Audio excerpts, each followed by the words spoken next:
Hi everyone, Robin here, and this is part 6 of my Pokemon Black and White rewrite. So without further ado, let's dive in. Our story continues when Ash, Hilbert, and Hilda are on their way to Drakeway City for Ash and Hilbert's 5th gym battle. However, on the way, they run into Sharon once again, who is telling them that the junior champion Alder is nearby. As they look around, they eventually find Alder talking to an officer Jenny, where they hear that they are actually talking about Team Plasma. Right before Alder started off flirting with her and he storms off. When Alder sees them, he recognizes Ash from the description he got and believes that Ash is the same person who have been dealing with Team Plasma the recent time they caused trouble, with Ash confirming this as well. Ash tells Alder about his dream discovering that N is the king of Team Plasma, and Alder nods, saying that he's gonna be working with N to please handle it and actually focus on his gym challenge. With that, Ash actually wants to battle Alder, however Sharon says that he is the one who's going to do it. With both of them wanting to, Alder suggested two of them have a battle and whoever wins gets to battle him. With both boys agreeing, they agreed to have a 3-on-3 battle. The first matchup is Frillish versus Zorua. While Zorua has the type advantage, Sharon and Frillish have been working together ever since they lost against Hilbert and Scraggy. So now Frillish is far more adept at handling dark-type Pokemon, while Zorua's illusion is able to keep them confused for a while. Eventually, a clone water pulse is enough to take Zorua out. Next up, Ash goes in with Pikachu and is able to take down Frillish relatively quickly.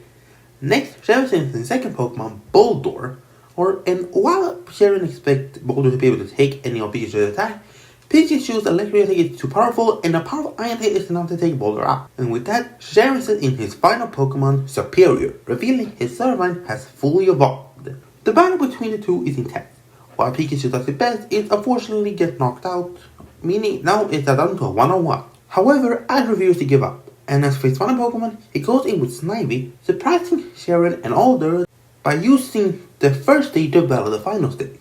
While Snivy is fast, Superior is way quicker and is able to deliver some heavy hits. While Snivy is recoiled for a bit to try to wear out Servine, in an effort to try and wear out Superior, it unfortunately doesn't work. The battle seems lost, however, Snivy refuses to give up, and as it rises, it enveloped in a blue light and evolved into Servine. The battle immediately becomes far even. While Servine is not as big as Superior, it's still relatively bigger from when it was as Snivy, and its power is deliverably stronger. It was also shown that Servine also learned a new move in Grassy Pledge, which is able to even the battle up even more. Eventually, the two of them go in for a final clash with Leaf Blade and Dragon Tail. And when the both move lands, it reveals that it resulted in a double knockout.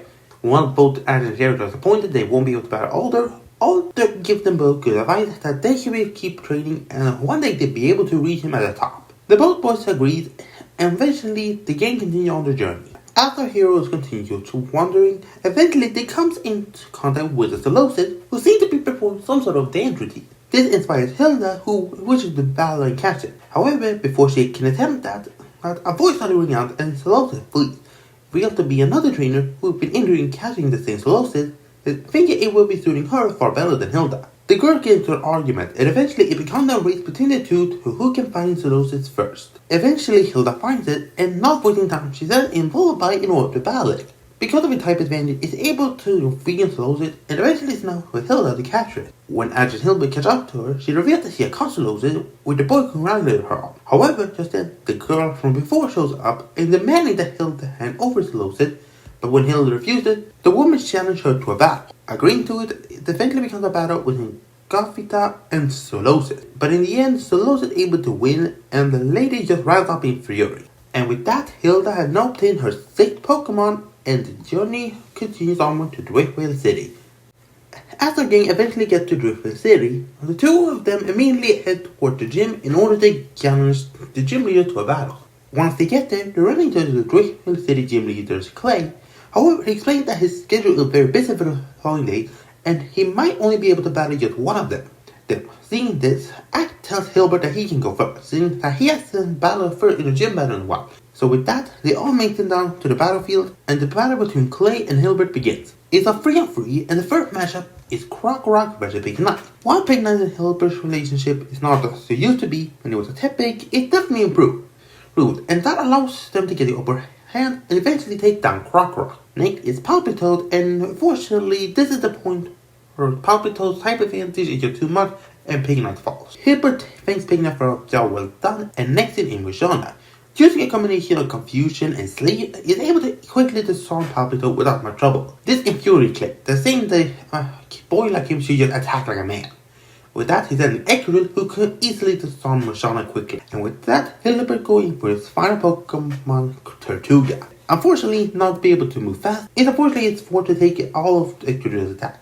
However, even though it takes heavy hit from Jolteon, it's not doing too much. When Ash was up, Hilda revealed that Tortuga had the ability Solid Rock, which weakened the power of any super effective attack. However, that only worked for a while, and eventually Tortuga is fully exhausted. However, Hilbert tells it to not give up, and with that, he let out a primal cry and caused its evolution into Carracosta. Hilbert is amazed by this, and he revealed that Carracosta learned a new move, Shell Smash. Boosting its offense and speed in a cost of its defense, this actually allows it to keep up with Excadrill.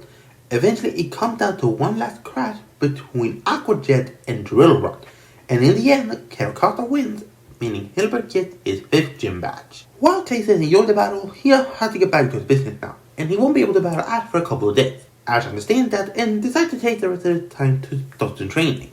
In the following days, Ash starts doing some training alongside Hilbert to prepare him for the upcoming gym battle. However, just then, they notice that something strange is going on in the closed storage.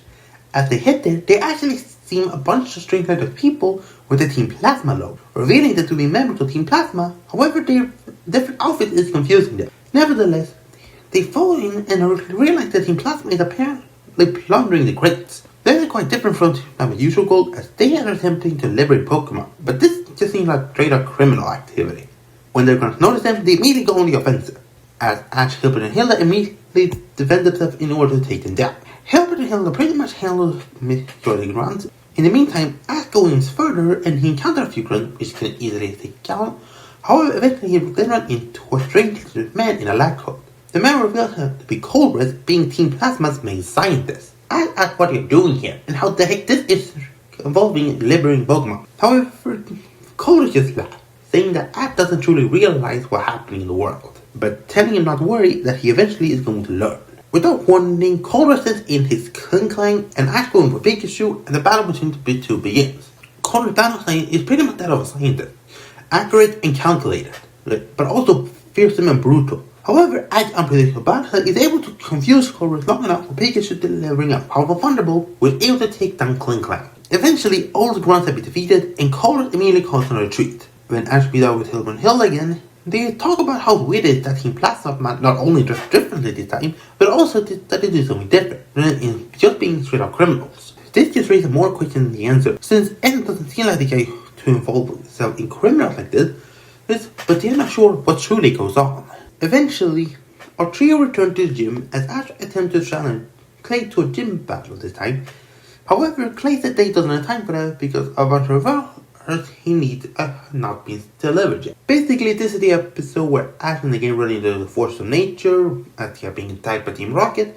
However, this pretty much goes the same since Hilbert and Hilda being here instead of Silent Iris doesn't really change the overall plot. So things pretty much go exactly the same, and eventually they get the revival or to return to Clay. Finally, they return to the gym, and it's finally time for Ash to have a gym battle against Clay. Not being stressed anymore, he's more than happy to take on a challenge, and the same 3-on-3 rule applies. The first matchup is Crocodile versus Zorua. Ash decides to rely on Zorua's illusion tactic and sneak his battle style to actually get the upper hand on Crocodile. This actually infuriates Clay, telling Ash to just attack it up. However, Ash says that this he gets hit in Zorua's battle style, and eventually is enough to actually take Crocodile out. Then Clay sends in Palpitoad, which can easily take down Zorua quickly. Next up is Turbine, and using a combination of Attract and Grassy Pledge is able to take down Palpitoad without much trouble. Being truly furious now Clay sends in Excadrill and uses a barrage of ferocious attack, and eventually Turbine falls. However, that's when Ash smiles and sends in his final Pokemon, Duat. This time around, Ash actually goes in for the attack right away. However, it's clear that the advantage goes to Duat, not just in typing, but also in performance, seeing how any time Excadrill attack is ferocious and wild, as Duat is calm and disciplined. Clay's confused by why is that Duat can attack so easily, but that's when he realized all the sneaky tactic with Zorua's illusion and Turbine's attract, it was just to infuriate him, forcing him to go on the anger and offensive. He looks at it and thinks that this kid is actually a bit smarter than he believes. Archie smiles, saying that he could only do it because he saw Clay battle before, and when he saw how he reacted on Hilbert Michonne using a non-damaging attack, he knew that could be his key to victory.